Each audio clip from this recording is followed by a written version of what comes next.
So when it comes to in, it is going to be embodying the new you through and through. And I mean actions, decisions, what you look like, how you dress, how you do your hair. So have a little think about everything that this new you does, how they behave, how they perceive things. This is what will get you from deciding, okay, cool, this is who I want to be, to actually becoming that person. It is that in between of desire into fruition. And I do actually want you to take this a little bit deeper. So think about the way that they talk, the way that they dress. All of these things will help you to really embody the person that you want to be, thus making it easier for you to act accordingly. Number two, it is all about the new experiences. Is literally the easiest way for you to grow as a person. So I want you in 2025 to actively seek out as many new experiences as possible.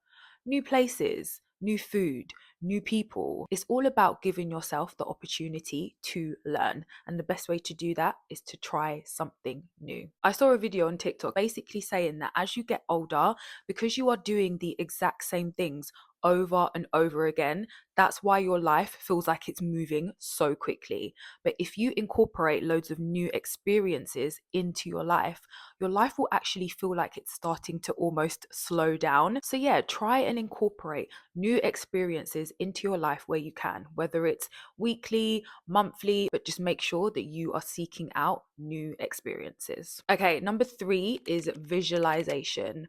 I used to be someone that did not really care that much to, visualize. I was more an affirmations girly, but now I've realized that the two combined, they are a match made in heaven. And I really love visualization at the moment. Seeing is believing, guys. If you can see something in your mind, it will make it a lot easier for you to actually manifest that thing, because your mind will see it and believe that it is something that is achievable. There has been so many times this year that I have used visualization to my advantage, in particular when it came to my 9 to 5, my job. I had to do certain presentations, and it took for me to actually visualize myself doing it and visualize myself doing it well.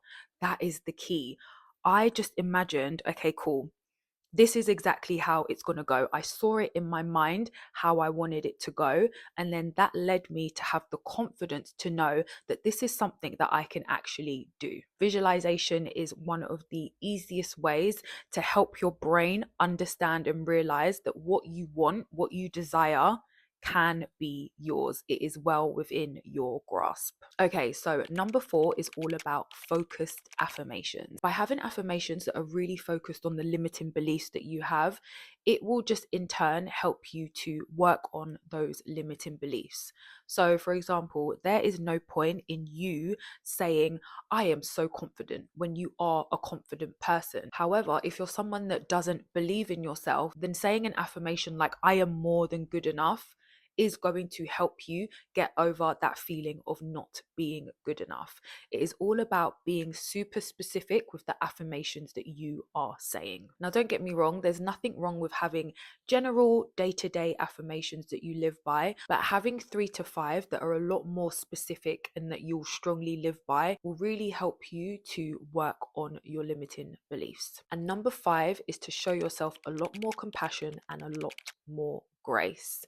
This is something that I really lived by in 2024, and it actually made it so much easier for me to, one, not spiral, two, not get stuck in a negative mindset, and three, to really not give up on myself.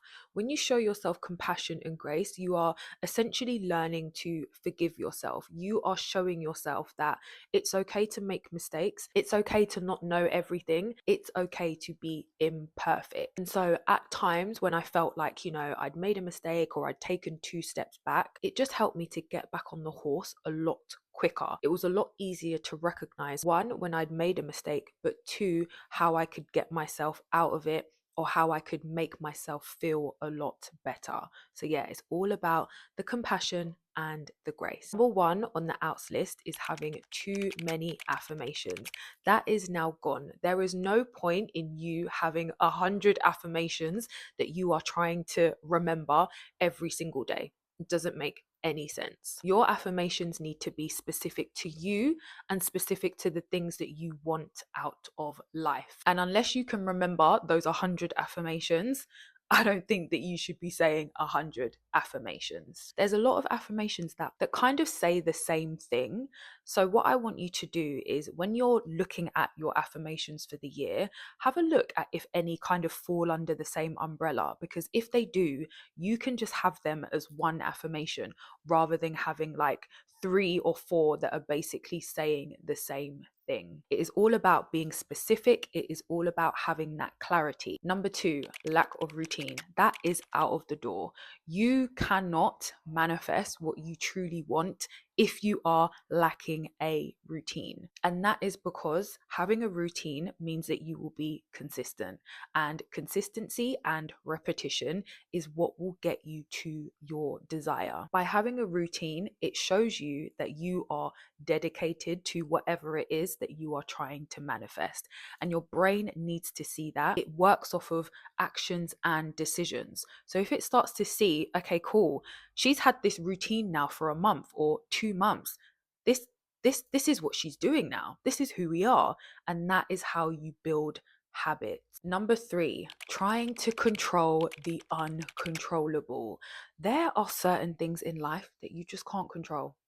You cannot control them, and therefore you need to just leave those things alone.